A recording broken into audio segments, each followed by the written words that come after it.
Okay, so we are live, finally. Welcome, everyone. My name is Adriana, and I'm the Communications Officer of the European Network of Migrant Women. I'm also one of 13 members of Radical Girls, so we are the young women's movement for the European Network of Migrant Women. And today we have a very special guest, at least to me, and her name is Vaishnavi Sundar. I will introduce her in moments. I just wanted to welcome everyone. I know that it's been quite a long time since we had a Migrant Women Reality Watch, but the beginning of the year was absolutely crazy. So we wanted to make sure that we bring an exceptional woman who is Vaishnavi today. Just before we start, I just want to say that this interview is live right now. So it will stay on our Facebook page. You can share it and comment on it just as any other post. We will also be uploading the video or the recording of the video on our YouTube channel. So you can feel welcome to go there and subscribe, or just we will publish it in a few days. So please bear with us. We are working on things. Today I have with me Vaishnavi Sundar. I hope I'm pronouncing that well. Vaishnavi is a feminist activist, writer, and filmmaker from India, where she is speaking from today. So I wanted, first of all, to thank you, Vaishnavi, for taking the time to talk to us. I know it's pretty late in India right now, so thank you so much for accepting and to speaking on this very sensitive topic, even among feminists.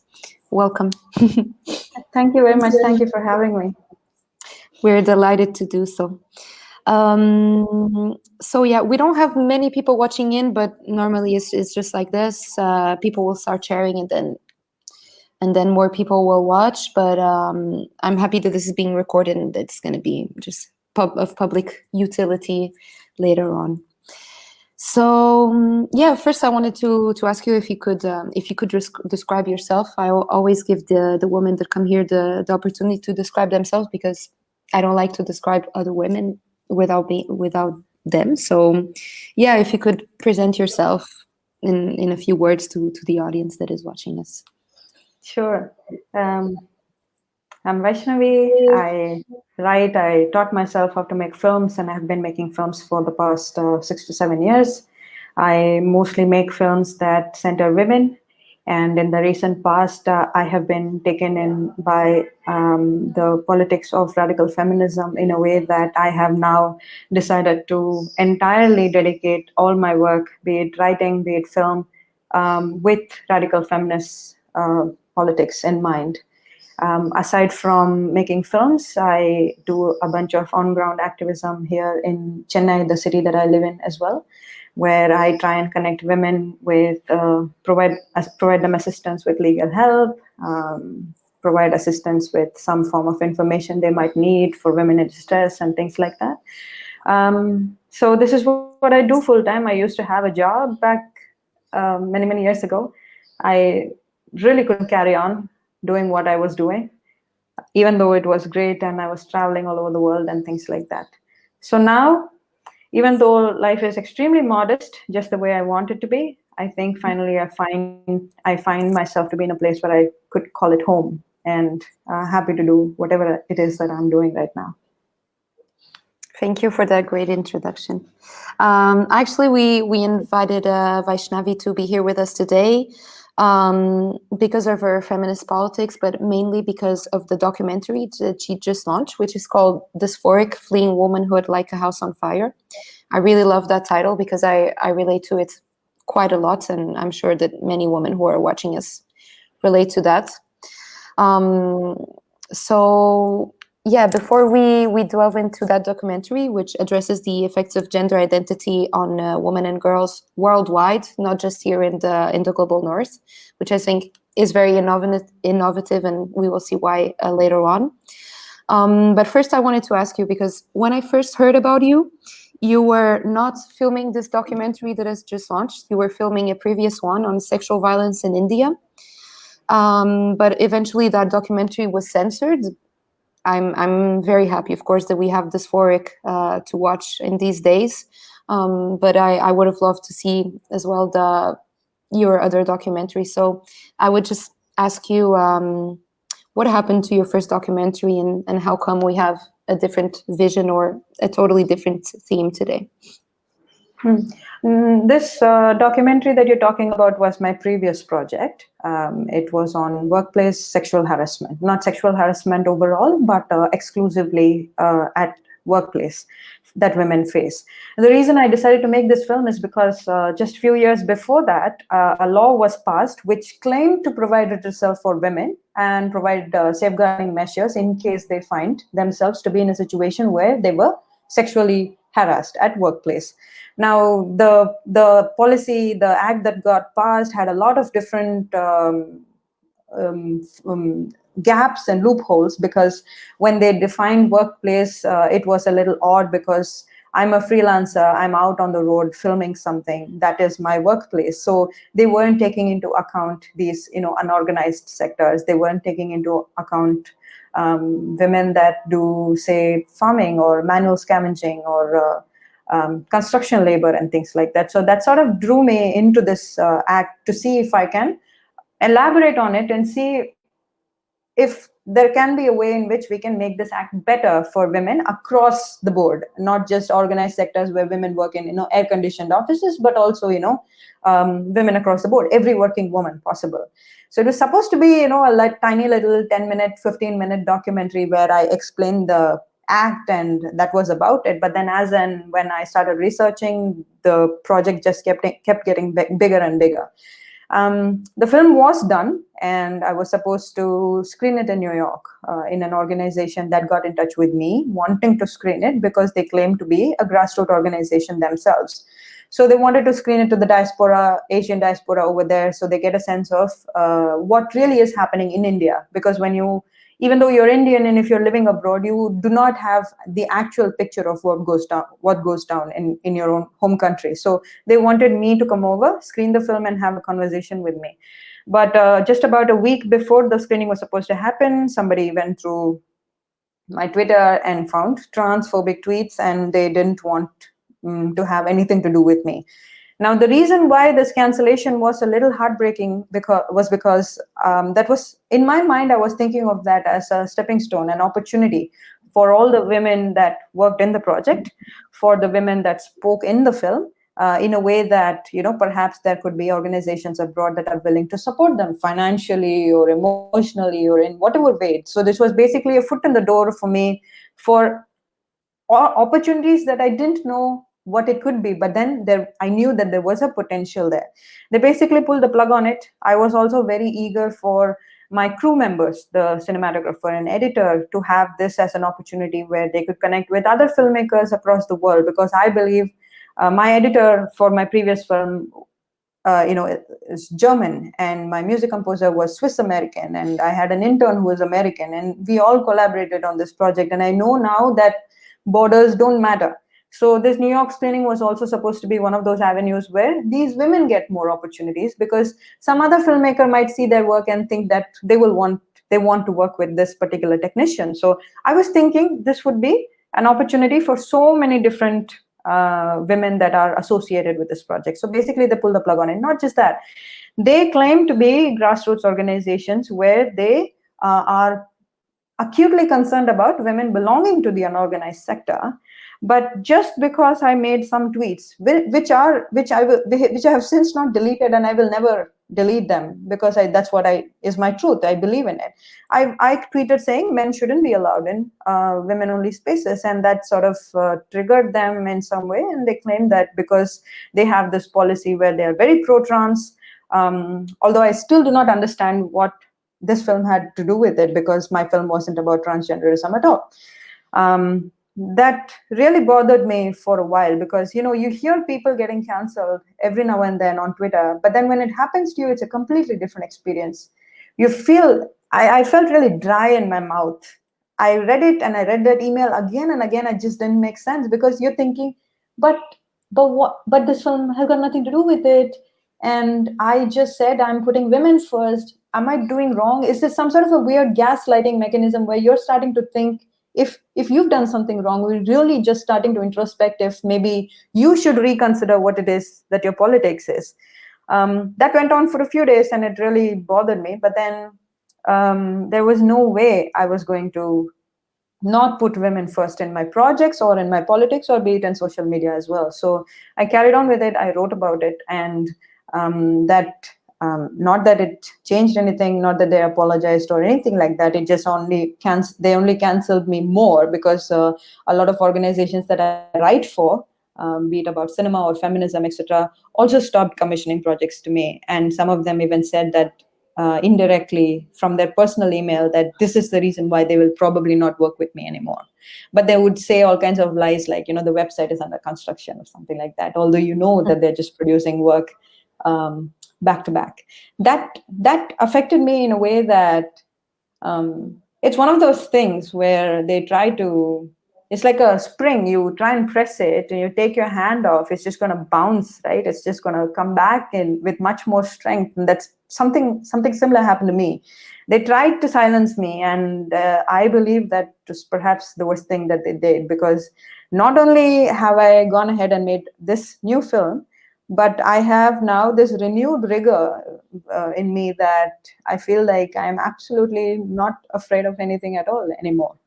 Because you can only hate a person so much. You can't hate somebody more than you already hate them. So I'm just going to carry on speaking the truth that I have. And I decided I will make a film on this subject, because they claimed I got it wrong. I'm phobic of something. And I wanted to make a project to basically say that I'm not phobic of anything. I'm just putting women first. It just really comes to show how they say that all this issue of gender identity is an issue of so-called white feminism, but they won't hesitate to cancel an Indian woman that is putting forward a violence that is really a pandemic in the country, worldwide as well, but in India, as we know. So it just shows the utter hypocrisy of this whole ideology and the movement that is behind it. I'm sorry you had to go through. Sorry, there is no other film on this subject, If these organizations claim to be truly grassroots and want to care for the truly marginalized women, the last thing they should have done is cancel my film, because there is no other film. What they have done by silencing me is they've silenced those women for no fault of theirs. The only thing that they have done is, unfortunately, be in a film of a transphobic director. But what they have done is, the hypocrisy, like you said, on the one hand, with the same tongue, they will say that they are for women and silence women, which is something that baffled me. So it's not just the hypocrisy of silencing somebody who they think is privileged, which in a sense I am, because I know I have certain privileges of education, of having a home, of having my means to safeguard myself, which many of my Indian sisters do not have. In a sense, I am privileged. But they did not just silence me. Because they silenced me, they silenced the voices of all these women who are, domestic workers and manual scavengers, whose situation in India is pretty pathetic. And they should know more than anybody else to not silence that film, and yet they did.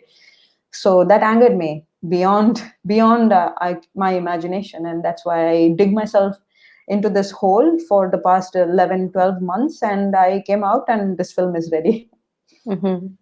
I'm so happy it is, and I encourage all the viewers that are watching now, if you haven't already, to go watch. It's available on YouTube. It's a 4-part documentary. But yeah, that connects to my second question. I wanted to explain to our viewers, what is Dysphoric about? I've watched it, but for those who haven't yet, I think it's interesting to hear firsthand from the woman who produced it. What is Dysphoric about? Dysphoric is a 4-part documentary series which talks about the rise of gender identity ideology worldwide. And because I have made it, I have made sure that I talk about how it affects developing countries across the global south as well, especially girls and women. And the reason why I decided to have a subtitle that says "Fleeing Womanhood Like a House on Fire" is because the film focuses exclusively on how it affects girls and women around the world. And with a warning, or with a fear, or a premonition about what's coming for girls in developing countries. That's the documentary about. It's in 4 parts. I could have made it as one really long documentary, and I didn't want to do it. I wanted to attract all kinds of audience in a way that people can watch it at their leisure, watch a part and let it sink in, and then come back and watch another part, which I guess is how most people have watched it. So I hope that this film brings together people. I knew that people within the radical feminists or the gender critical community are obviously going to welcome it, but I really hope that people on the fence or people that are not aligning with being gender critical also watch it and perhaps have a change of mind. I think it makes a lot of sense to divide it in four parts. I initially thought when I was watching it, why didn't she do it all together? But for me, it was very good that I could pause after the first part, take a break, and then go back to it, because even though we are used to talking about this in feminist circle and the women's movement, I think it's still a very intense topic, and it affects all of us. So yeah, I think it was a very good move to do that, and just kind of time to assimilate, because even though they all connect, they are very specific in their topic in each part. You already answered, but I was wondering also where did you gather that strength and that courage to do so? Because you were canceled once, but it could obviously happen again. And the women's movement is big, is strong, but we are quite underfunded. So, I mean, it's capital over conscience. Some people will choose capital over conscience, like you said in your documentary. But yeah, your courage is really kickstarting things out there, and people are starting to watch more. So yeah. I think I didn't think of it like that, in the sense I was just really curious, as a filmmaker, as a writer, as just a very curious person. I was very, very interested in just what the hell is going on. Why is everybody just blindly following some form of a ritualistic, cultish chant, and how it's, no matter who the person is, it doesn't matter. I'm a nobody. I'm just a woman in a really, really big country. But I see that people in positions of power getting shot down for speaking about it, and that just got me curious. And I was just thinking, if I can put all my thoughts together, gather them in one space, so that it can be used as a conversation starter for myself, where I understand this whole thing better in the process of making this film, and at the same time for people that are watching it, who can then use it to have conversation with other people, which in the sense is something that you can have, because we feel so passionately about this. Sometimes it comes across as anger, and we end up feeling angry, and there's so much rage, and we end up feeling so emotional and caught up about it. But I'm too, if I were to argue with somebody, and if and just really just lose my mind. But I wanted a way in which I can put something together that provides them with that reasoned argument. I might not be able to do it, but I'm going to make a film, and I'm going to make you watch it.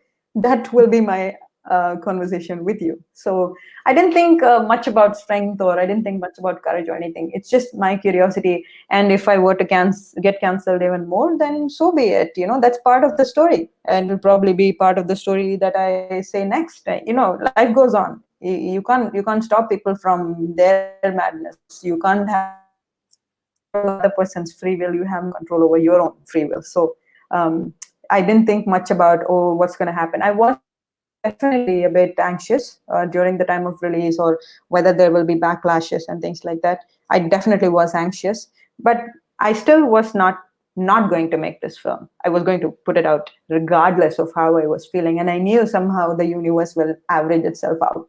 Sanity will prevail eventually. And how was your documentary received in India, but also, I mean, obviously it was pretty well received in the feminist circles, but I was wondering at a more open level, how was it received? Did you have that backlash that you're talking about?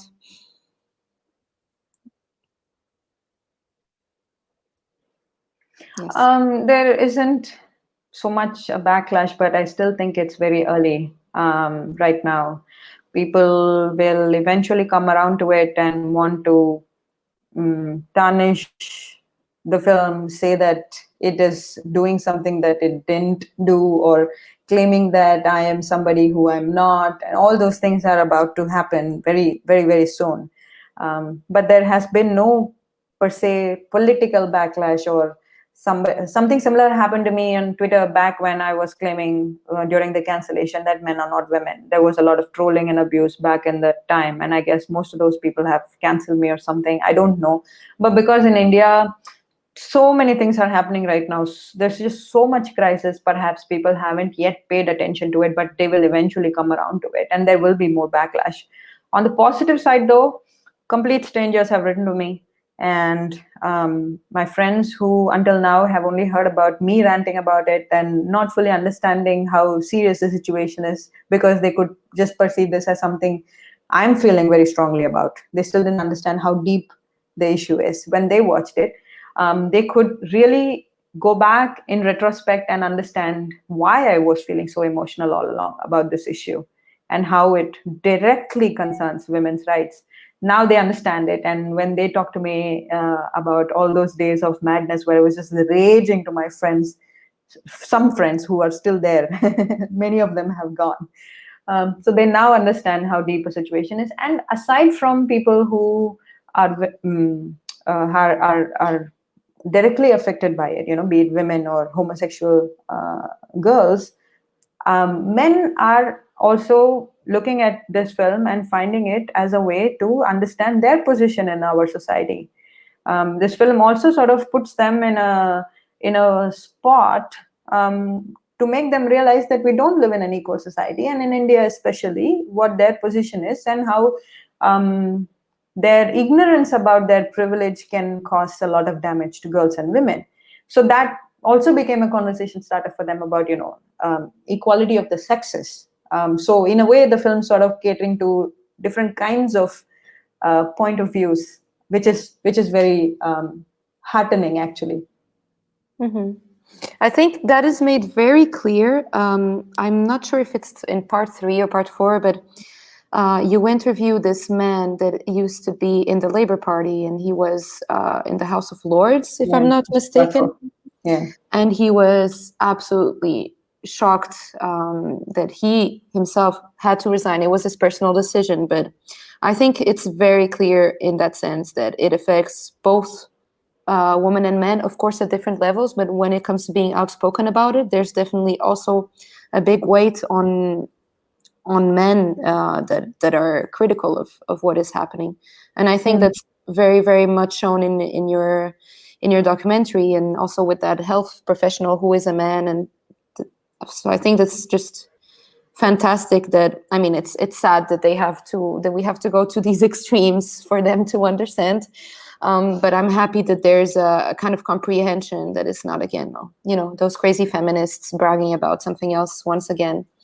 So yeah, but in your documentary, you have, I think what you mentioned about your friends, that they think is still an issue that is for them, I think they will understand with the music that you have chosen. For me, that's also one of the reasons why I had to pause, because the music is very tragic, and it brings you this anxiety of something that is coming, but is in fact already here.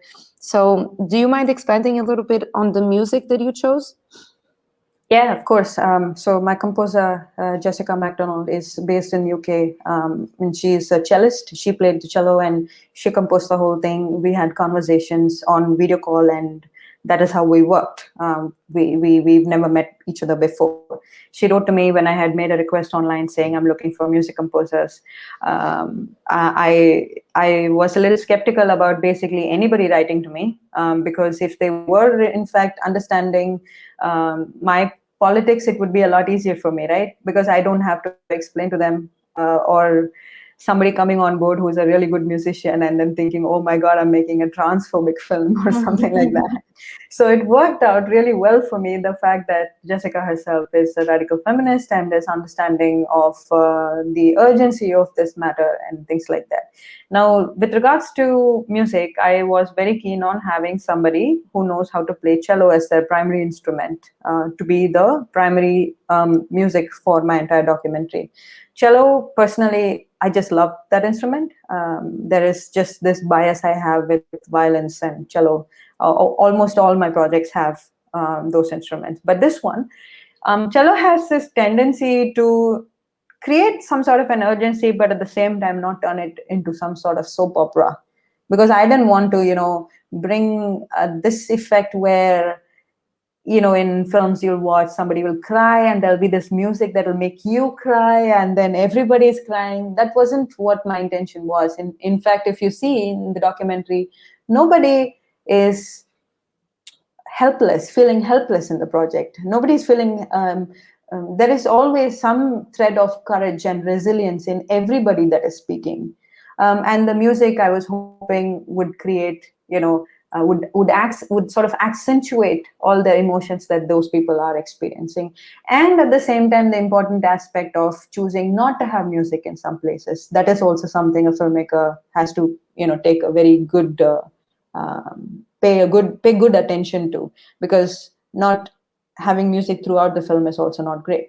So we had conversations, and I had zeroed in on the instrument. I had zeroed in on having minor key throughout the film, and even if it is a happy part where detransitioners are talking about how they are reclaiming their lives and they're trying to get back to their self and not get bogged down by the absolutely abhorrent things that happen to them. They're trying to sort of come back out of it and trying to speak their truth and things like that. So in those parts also, I thought cello would be fantastic, and it would sort of augment all the emotions that they are feeling. So for me, I understand music, and for me, for my films, music plays a very, very solid part. It doesn't matter if it is a tiny film, if it is a huge project, it doesn't matter. For me, music is extremely important. So it just worked out this way, and we clicked, and it worked, I think. For me, it really gives the sensation that you're just talking about, and I'm happy to hear it's a she. I don't know why I'm surprised, but it's nice to. Is it an all-woman crew doing this documentary? All the primary departments are all headed by women, except a couple of men technicians who do secondary work, which is not department heads but equally important.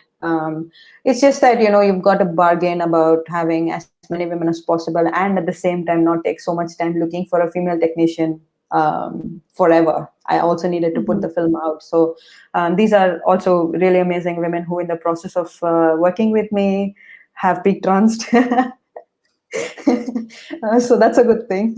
They understand that this is a far more devious situation than what meets the eye.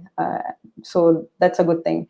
But majority, we have the animator is a woman, the music composer is a woman. I produced and edited it, so both those departments are mine. And there is also this amazing friend of mine, Elizabeth Zell, who helped with research and a little bit of initial stages of editing and things like that. So it's 4 of us, 4 women, and I think a couple of men. Well, these women should be very, very proud of the work they do. We tend to forget the women backstage, but it's nice. No, I am extremely proud of them, and very grateful and very humbled about how they just really gave themselves to it. It wasn't just a project for all of us. We really just rolled our sleeves and really got down and got this done. Of course, most of these people were not there from the beginning.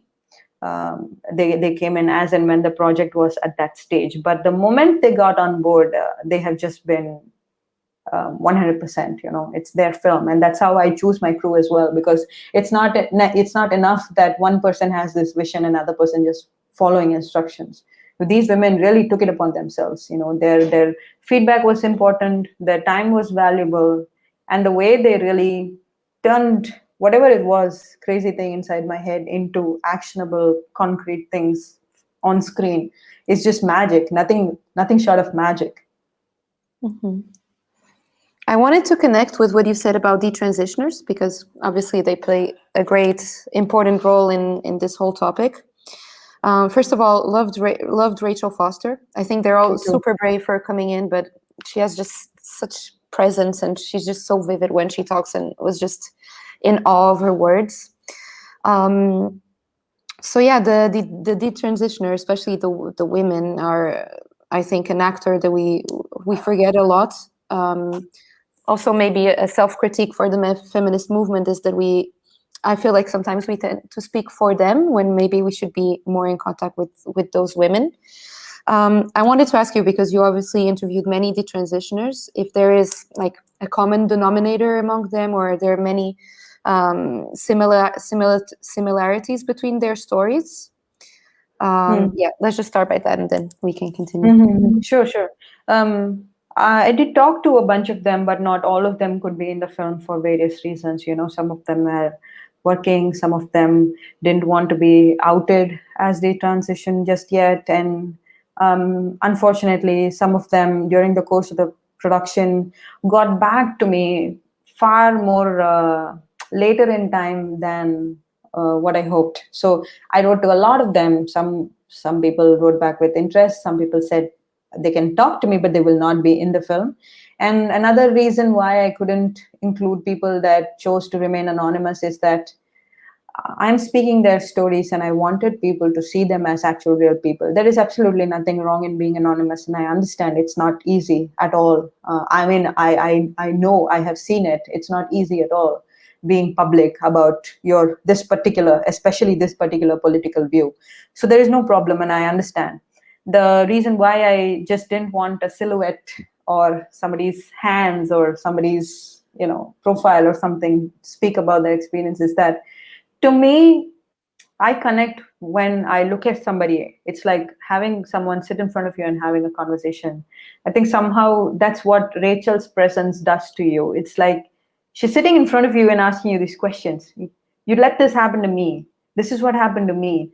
I didn't have anybody to help me out of this rut.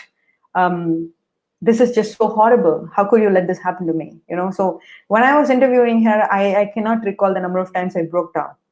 But that part of it is not in the film, of course, but I just broke down, not just because of what happened to her or what is happening to other women, but just the way with which she says these things, right? There is something about the articulation or the choice of words and just her personality just really blew me away. And the conversation sort of moved on from the film, and we ended up chatting for a really long time. And I would like to think that I've got a friend in her for the rest of my life. But just something about their conviction, right? Something about their courage just really drew me. So all the retransitioners that did talk to me, I'm really grateful for that time. But unfortunately, I didn't want to include them when they decided to remain anonymous. And I think my decision has worked, because a lot of people found Rachel to be extremely compelling. To just listen to Rachel feels like you don't even want to blink for a second in case you miss something Rachel would say. Similarly, Sydney as well. She has gone through just some really, really scary things health-wise, and being homosexual. She had resistance initially, and how she had to overcome that, and she decided that this was the right way to gain acceptance from her family and society, and how later she was deciding to keep on going because she thought that if she would say to her family that she needed help, they would all turn around and say, "I told you so." And so she was willing to put her life in line, carry on having those testosterone shots, just because she was afraid that they're going to turn around and said, "I told you." She didn't want to look like an idiot or something. We feel that, women feel that all the time. We just silently endure it because we know if we say something, if we express vulnerability, they're going to say, "Well, this is why I already told you," or "This is why I always said to you that you shouldn't be doing it. You're a girl," or something like that. So the conversations I've had with these women have been remarkable. And what was striking about them is right now their willingness to speak their truth despite all the backlash that they're getting. You and I will know that most of these liberal feminist circles or the trans rights activists will often criticize us, saying, "You don't know what you're talking about, you're not trans."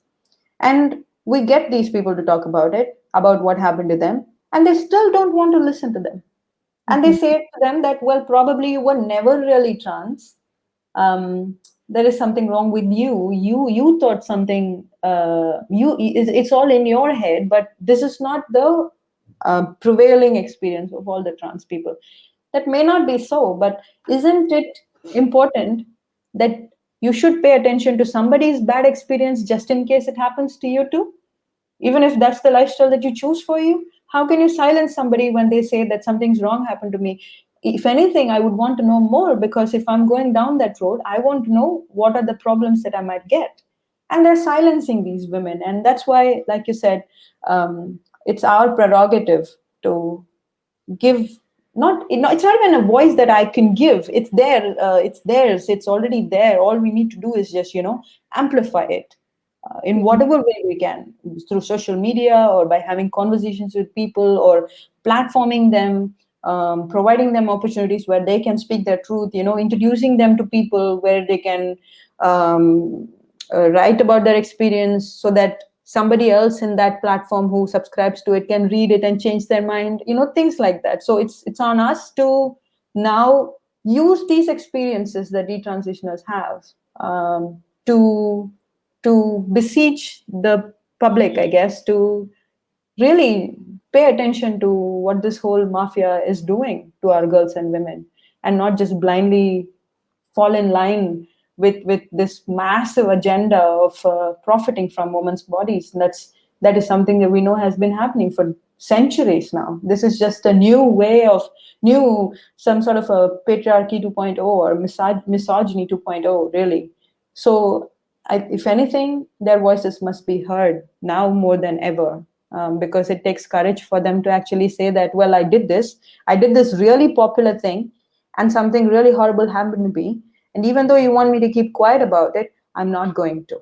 And that needs to be amplified. It's on us. Mm-hmm. One thing that I think is pretty clear that is common among a lot of detransitioners is that it was so easy for them to transition. But when it comes to the point of them rejecting their transition or seeing it's not actually helping me, then suddenly it seems like they are in the middle of an impossible process. They don't know how to get, they have no medical support, no psychological support.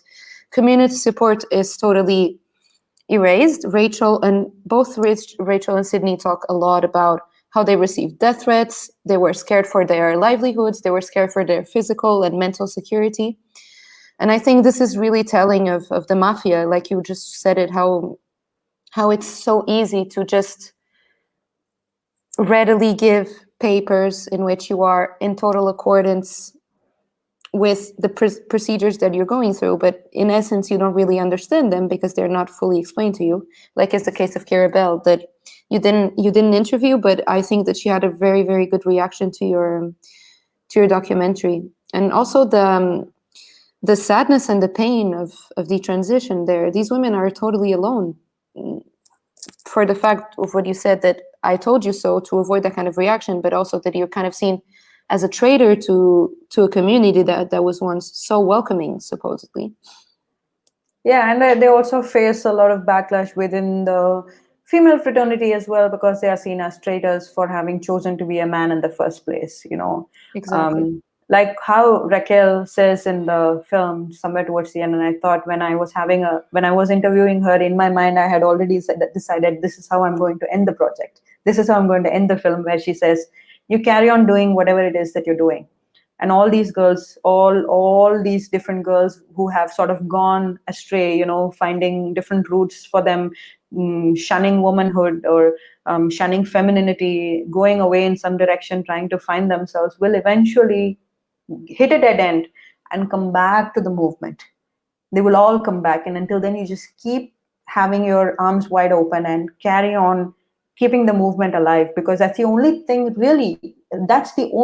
you can do right now, because it's close to impossible for us to go hunt these people down and have reasonable conversation with all of them individually. It's impossible. What you can do is make projects like this, write about your friend who has detransitioned. I don't know, figure it out, talk about the existence of such a thing, so that we know that it is as mainstream as it is to transition yourself. There are problems and they can no longer hide it. And 𝐃𝐘𝐒𝐿's case, if anything, has proven that this isn't a very well thought out medical solution that these people are providing to girls, especially given that we live in a misogynistic society. It seems rather easy to just become a man. So we need to have some sort of a forethought as to why so many people are opting in for it. And now when they have opted in and you have made this so easy for everybody to become a man, when people decide that you can never do that, there are only male and female sexes and you can never truly become a man, when they come back, when they realize it, our responsibility is not to mock them or to say to them that I told you so, or to say to them that, well, you did this and you're suffering all these medical procedures. Well, too bad. You got it upon yourself. That's not what we need to do. We need to see them um, as recipients of something horrible, and it's our prerogative to say that such horrible things happen to women, and we need to try and see if we can extend that camaraderie to them and make them be part of the movement that has always been in existence despite the worldwide misogyny that is so rampant. So I think it's every individual woman and girl's prerogative to put women first, to no matter what, doesn't matter which stage of transition, detransition, doesn't matter. Put women first. Understand that there are circumstances that compels them to choose all these things. But in the end, if you really have to sort of plonk your politics in some place, sort of anchor it in some place, it is only possible when you put women first. Because it is really stupid, because you're a woman, it really is stupid to put somebody else first. You've got to fight for yourself. In this whole selfless activism that we do, there is so much of selfishness in it as well. When we fight for others, we fight for ourselves too. So it's our prerogative, um, to just really just amplify their voices at the moment. That's all we can do, and keep doing and hoping that things will get better. Mm-hmm. Also, in this prerogative of being selfish, because we're just expected to be selfless. I think there needs to be incorporated this idea of misogyny, right? Because misogyny is, I would say, not to be very basic, but it's one of the main reasons why there's this gender ideology spreading throughout the globe, is that there is really a hatred for women. We have a hatred for ourselves. So we think that changing ourselves will, of course, there are many, many more internal dynamics that myself as a woman, I have accepted that I am a woman, that I have this body that functions as a woman. I can never really fully understand what it's like to transition, but I do know what it is like to hate myself. I do know the violence that I have suffered because I have this woman body and the reproductive functions that are attached to it. So I think we also maybe need to not simplify, but to make women more aware, because most of us are gender non-conforming. It seems like such a big word and such a complicated concept, but it's just gender non-conforming basically means that you don't adhere to the expected gendered expectations that are placed upon yourself. So we are all gender non-conforming. You are a filmmaker, that is already being gender non-conforming, I am interviewing you. We are two women here. We're just existing without any men in this equation. We are gender non-conforming. So I think we really need maybe young women, but also women in general. We really need to put the emphasis on that. It's okay. It's okay to be like that. It's okay to love other women. It's okay to prioritize women, and we don't need to apologize for anything, and we don't need to change ourselves. No, including the girls and young women, we also need to sort of beseech parents of older generations who sort of put us in these boxes, because they don't know any better. They think that they're doing it for our good, that because their parents have done that for them, and they believe that this is just how the world works, but it doesn't. I often get this criticism that I come from privilege, because in India there is class, there is caste, and there is religious oppression and divides and everything. So in that sense, I do have the privileges that most people do not have. And I often get criticized about, you do not speak for somebody else. So I initially I used to feel really upset about it, because I am just speaking for women. In my head, I'm only speaking for women. To me, the skin color, the caste, the class, the religion, sexual orientation, it doesn't matter. And that is how I still feel, of course. But I did take that into consideration by turning my ideology and my rage to within my family too. So it's all great when we go around, post stuff on social media to say things like, oh, this is so bad, parents shouldn't do it, whatever. Are you talking to your parents about it? Are you changing things in your home? That is also very important, right? So all the people that have, I mean, the detransitioners that have spoken in the film are now having that sort of an equation with their parents where the parents understand that it was actually a very simple solution to just let the girls be gender non-conforming from the get-go. And to say that it is okay to be in love with a person of the same sex, that it is okay to wear pants, it's okay to wear short hair, that is okay to just live your life the way it is most comfortable for you, regardless of what other people might perceive you to be. If they think you are a boy, it doesn't matter. That doesn't make you a boy. That's just their mentality, which thinks that a man, a boy, has to have all these points and checkpoints, and therefore this person fits the bill, therefore this person needs to be a boy. That's not how it works. So I invested quite a lot of time in having that conversation with my family. And I think it is very, very important that we sort of, apart from having this conversation, top down, we need to have it horizontally as well. People belonging to, my family, of whatever social position that I'm in, having conversation with them is also equally important. It's not just enough to say that I'm a brown woman, okay, I can say Black Lives Matter, but I also understand that there is so much racism going on for Asian people all over the world as well. But am I changing anything over here when people are racially prejudiced towards people with darker skin? If I'm not, then I don't think I have enough say in claiming Black Lives Matter. Mm-hmm. Okay, so when you're preaching something, you've got to preach it in your home first. And if you can't do it, when you are only going to preach outside, there is no anchor to your feminism. There is no anchor to your movement. That is why I am so upset with these young girls from India and mostly Global South, because they're basically just borrowing things from whatever they find on Western social media. And they're just basically parroting it back, including, talking to their parents about their gender identity. If you can, sort of take a moment in their lives, all these Indian ROGD kids, for example, I bet they're all saying things like, from the beginning, I have always felt this way. I have always felt like I wanted to wear clothes. I've always felt like I wanted to wear shorts or have short hair or something like that. So we don't have originality in our thought. We don't understand our society in the way that we should. Going back to the grassroots, that's what radical feminism says, to go back to the very, very basic of not having a level playing field. And we may understand that, and we work our way up. We need to address the problems within the horizontal space as well as the vertical space, and that's really how feminism can work. Mm-hmm. I like what you said about mothers, because I think this issue of gender identity also relies a lot on intergenerational disconnection, if I may seem that. It's a lot about, from what I see, okay, as I'm 28, but for me, what I really see on these online clusters that you talk about, and I find that term so interesting because it gives me so many ideas of how we can create a gender critical future.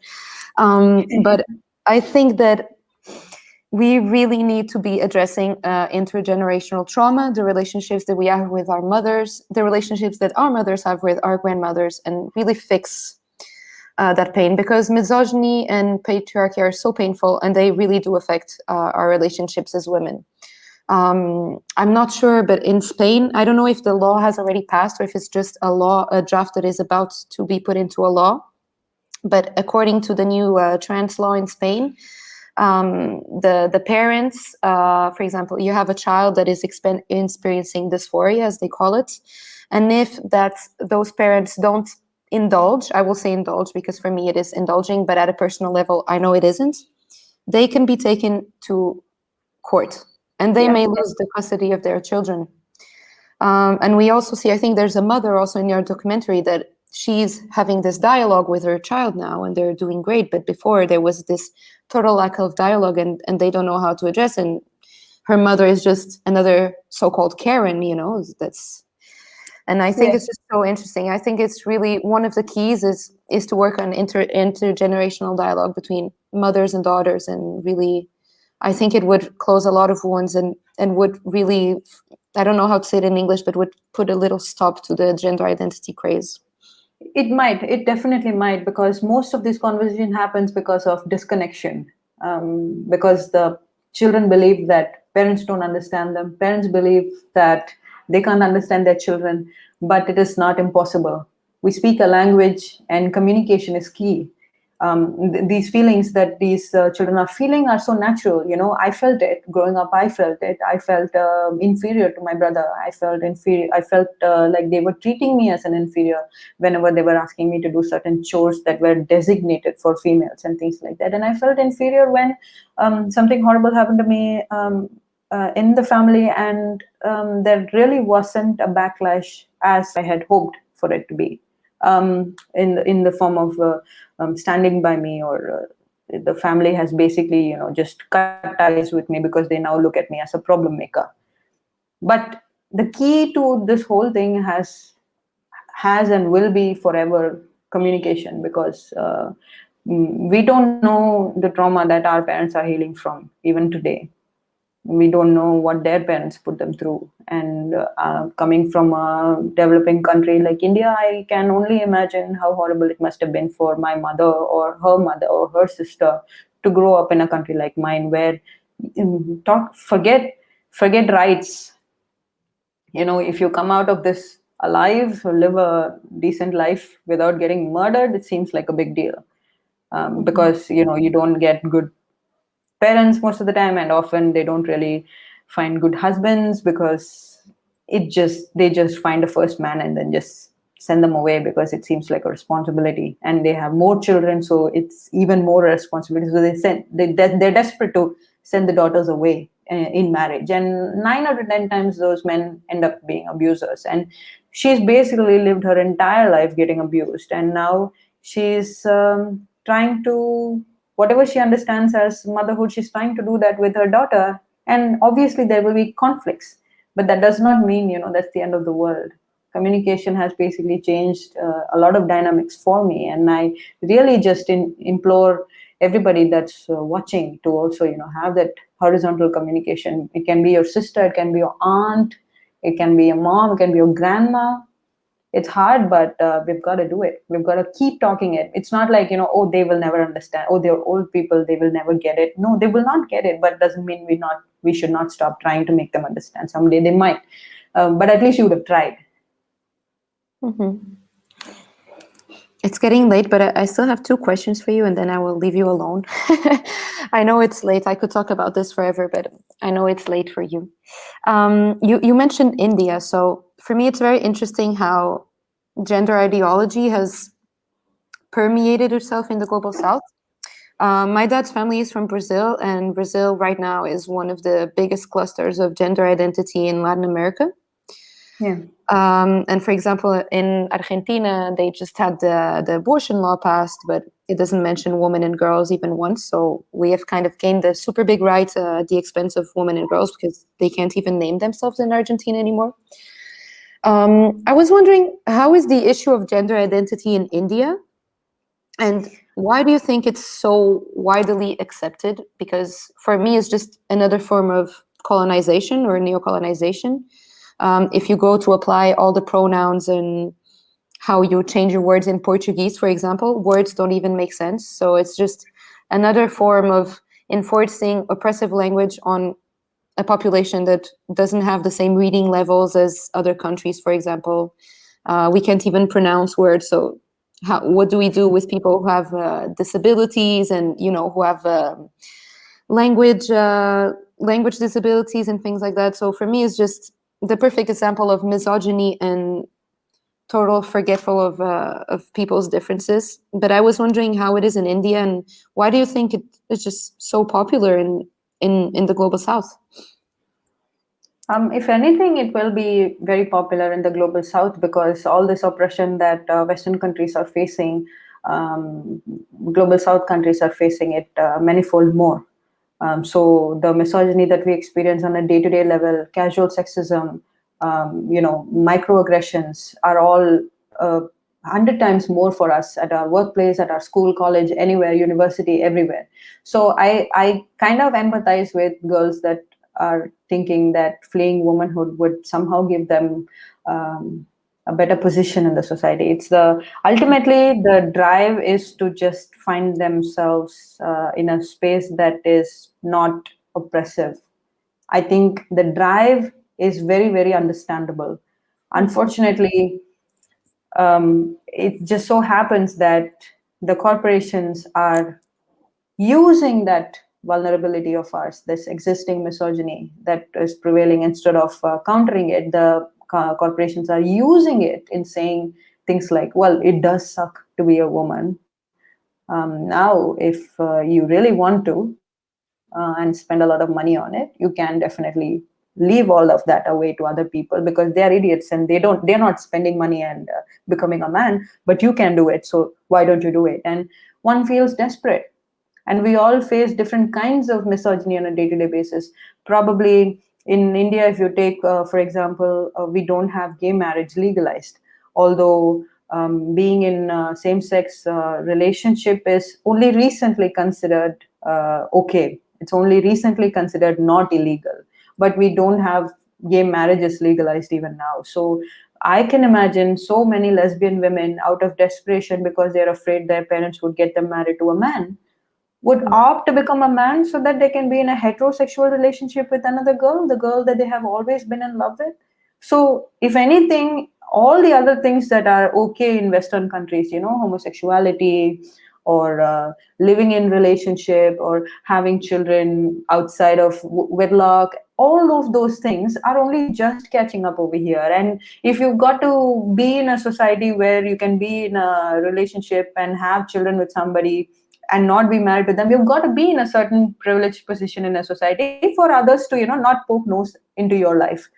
But it's not a privilege that everybody can have, and many of these girls and women are definitely coming from poverty, and um, we've got this almost criminal situation with the caste system, right? We sort of categorize these women already. Not only are they facing misogyny, now they are facing another layer of oppression in the name of caste. So when we see a woman who is belonging to a lower caste, what she's experiencing at that point, she would rather just be free from caste oppression because she's not thinking about a woman's sex-based right. She's not thinking about feminism at that point. She's just thinking at that time to just be free from this caste label that is tied to her back for no fault of hers. Just by sheer luck of being born to a certain family, she's now given that caste label and she has to live with it and die with it. There is no way you can identify out of your caste. Okay. And for all of these practical reasons, when women are already undergoing in global south countries, I understand why everybody is opting out of being female, because it is a curse to be a female in developing countries. And in India, like you asked me, it's catching up. A lot of people are rich people actually are doing it as a sort of an attention seeking thing, some of them, and some of them are doing it because they are having dysphoria, but they are not approaching it from a mental health perspective, but they are going directly into this whole hormonal intervention and surgeries and things like that by paying extra amount of money because they can afford to do it. So in about 5 years, I have a feeling we will be in just as bad a situation as, say, Brazil or US or UK for that matter, because our country is very, very large. And for us to have a unified movement is very difficult because we don't have a common language. And that's another huge problem. So, yeah, it's catching up and it's going to get really, really bad. And it's one of my worst fear. It keeps me up at night. Mm-hmm. I share that fear with you. I think religion plays a huge role in these countries as well, and it's very interesting to see that the most conservative religious countries are the ones that have the most advanced laws on gender ID. For example, Malta, in Europe, women can't have abortions, but they can. You don't even have the sex of the parents in the birth certificates. It's just parent 1 and parent 2. Yeah, I wanted to finish this interview in a more positive tone, without forgetting, of course, that this is a tragedy that most of us have to think of. I would say 24/7 for me, but Yeah, definitely. I wanted to ask you if you had an intergenerational piece of advice for us young women on how to reach a gender critical future, or for us to have some hope. I think even if your documentary's music and all the choice of music and wording and testimonies are very harsh, I think for me it ends up in a nice note, a hopeful note. So yeah, I just wanted to see if you wanted to share that with us and to the young women who are watching. There is so much of ulterior motives in keeping women confined in a space, keeping us in a box. There is a lot of money to be made in upholding misogyny. There is a lot of money to be made in commodifying women. And there is a lot of money to be made to just constantly keep women in that zone of fear as to something might happen to her if she does not conform to this concept of womanhood. So there is just this pressure from all over the place, in a way that it can really be really scary to be a woman. But I just beseech all young girls and women to try and go back into yourself and think of yourself as a person, as a complete human being, with your own thoughts and knowledge and skills and all the amazing things one is capable of, and really start putting yourself out in the world in a way that you take take a piece of this world for yourself. It's that's what we do. We are constantly shrinking ourselves. We are hiding away. We are being erased. We are asked to go away to some corner so that the men can have all the space. Right from the way men sit. We need to occupy spaces. So women need to aspire to be out more, be more vocal about how they are feeling, be more open about saying no to things that they are no longer interested in, or whatever it is, in their life, be it pressure from parents, from boyfriend, or whatever it is, in marriage, whatever it is, we need to learn to say no, and just really truly not fall for all the things that the entire world is trying to tell them, which is unfortunate because anywhere you turn, the message is very, very clear. Women are inferior. And I think it will take a monstrous amount of effort on our part to prove them wrong. And I think it's like an everyday constant reminder to yourself saying, no, I am not inferior. I am going to go out and I'm going to occupy the space that I rightfully deserve, just like any other man does, and aspire to do bigger things, not at any shape or form think that just because you're a woman, you're not capable, or you're not even allowed to aspire to dream of things. We can fail. That's okay. In fact, we must fail. We must fail a lot, because men have had this centuries of experience of making some of the most horrible choices, and that's how they have had the experience of knowing that what they shouldn't do. We don't have that experience. We make one mistake and we're out. If anything, I think women must keep trying, keep making mistakes, learn to say no, and learn to aspire to, achieve bigger things, and never ever for a moment think that we are inferior to anybody, not even to another woman, especially not to another woman, not just to a man. We're all just equal. We're all standing tall and we're standing together. And I think that's the one message that I have for everybody, to just really not think little of yourself at all, at any point. Well, that message makes my heart beat. So I hope it's the produced effect in the rest of our audience. We're going to be finishing now. I wanted to thank you again. Thank you so much for coming here, speaking truth to power. I'm not going to use the expression give voice to other women, like you said, but just to give them a platform, which is what is needed in these times. For the audience, one of our INO members, Vanessa, has posted the link to the PayPal, so you can support Vaishnavi in her current but also upcoming projects. And yeah, I wish you a lot of good luck in the rest of your projects. And I am 100% sure that you help many women and girls around the world with this documentary. And I hope it gets spread and spread and spread. So maybe you will have more backlash for sure. But I think that ultimately centering women is. Yep, it's the ultimate goal. What's a political movement without backlash, right? Exactly. Yeah. Thank you so much for having me. coming. Thank You're you. welcome. Thank you. It was It's a lovely. pleasure. Have a great night. Thank you. Bye. Bye-bye.